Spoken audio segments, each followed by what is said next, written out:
कभी आपने सोचा है कि क्यों अफ्रीका आज भी गरीबी से जूझ रहा है? क्यों भारत को अपनी ही पहचान के लिए संघर्ष करना पड़ा? या क्यों अमेरिका में नस्लवाद आज भी एक गहरी समस्या है? इसका जवाब छुपा है एक अंधेरे इतिहास में, एक ऐसे दौर में जब कुछ ताकतवर देशों ने दुनिया के कई हिस्सों को अपने बूटों तले रौंद दिया। ये है उपनिवेशवाद की कहानी, एक ऐसी कहानी जिसमें लूट है, धोखा है और इंसानियत की सबसे काली तस्वीर। आज हम जानेंगे कि कैसे यूरोप की लालच भरी नज़रों ने अफ्रीका, एशिया और बाकी दुनिया को बदल कर रख दिया। उपनिवेशवाद क्या था? उपनिवेशवाद कोई एक दिन की कहानी नहीं थी, ये एक सिलसिला था जो सदियों तक चला। जब यूरोप के कुछ देश जैसे ब्रिटेन, फ्रांस, पुर्तगाल और स्पेन ने दुनिया के कोनों में जाकर वहां के लोगों और संसाधनों पर अपना अधिकार जमाया। शुरू में ये लोग व्यापार करने आए थे, लेकिन धीरे धीरे उन्होंने तलवार के दम पर सत्ता हासिल की। उनका मकसद साफ था, लूट, विस्तार और प्रभुत्व।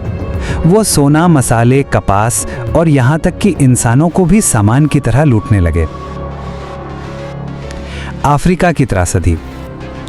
अफ्रीका एक महाद्वीप जो कभी समृद्ध संसाधनों से भरा हुआ था, लेकिन यूरोपीय ताकतों ने इसे आपस में बांट लिया जैसे कोई केक हो।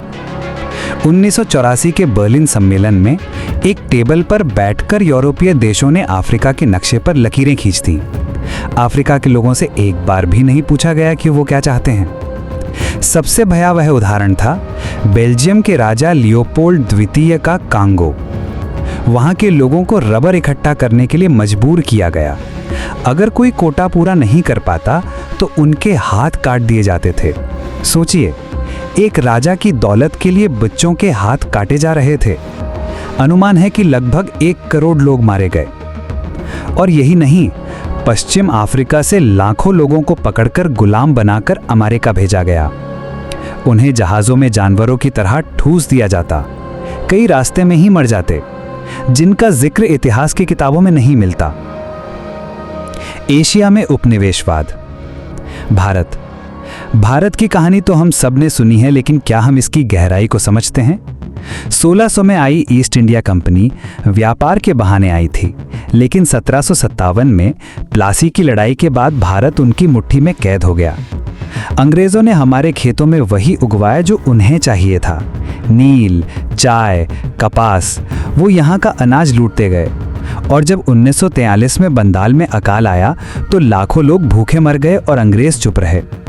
चीन में उन्होंने अफीम को हथियार बनाया। ब्रिटेन ने जबरदस्ती वहां के लोगों को अफीम का आदी बना दिया, बस इसलिए ताकि वो चीन से चाय और रेशम सस्ते में ले सकें। 2 बार युद्ध हुआ, ओपियम वॉर्स।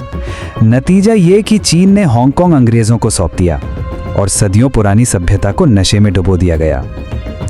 इंडोनेशिया और वियतनाम। इंडोनेशिया में डच आए। उन्होंने मसालों की खेती के लिए लोगों को जबरदस्ती मजदूरी पर लगा दिया।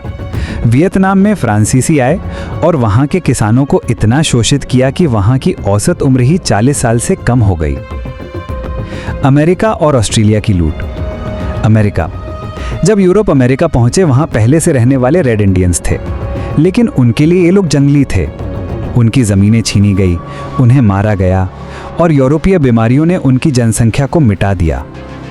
फिर अफ्रीका से गुलाम लाए गए, उन लोगों को जो खेतों में बिना वेतन के जानवरों से भी बदतर हालत में काम करवाया गया। ऑस्ट्रेलिया में अंग्रेज पहुंचे और वहां के अबोरिजिनल्स को नष्ट कर दिया। बच्चों को जबरदस्ती उनके परिवारों से छीनकर अंग्रेजी स्कूलों में भेजा गया। ये पीढ़ियों की सांस्कृतिक हत्या थी, जिसे स्टोलन जनरेशंस कहा जाता है। लेकिन उपनिवेशवाद सिर्फ जमीनों की लूट नहीं था, ये दिमागों की गुलामी भी थी। हमारी भाषाओं को नीचा दिखाया गया, अंग्रेजी को श्रेष्ठ बताया गया। हमारी शिक्षा, हमारे देवी देवता, हमारे कपड़े, सबको पिछड़ा करार दिया गया।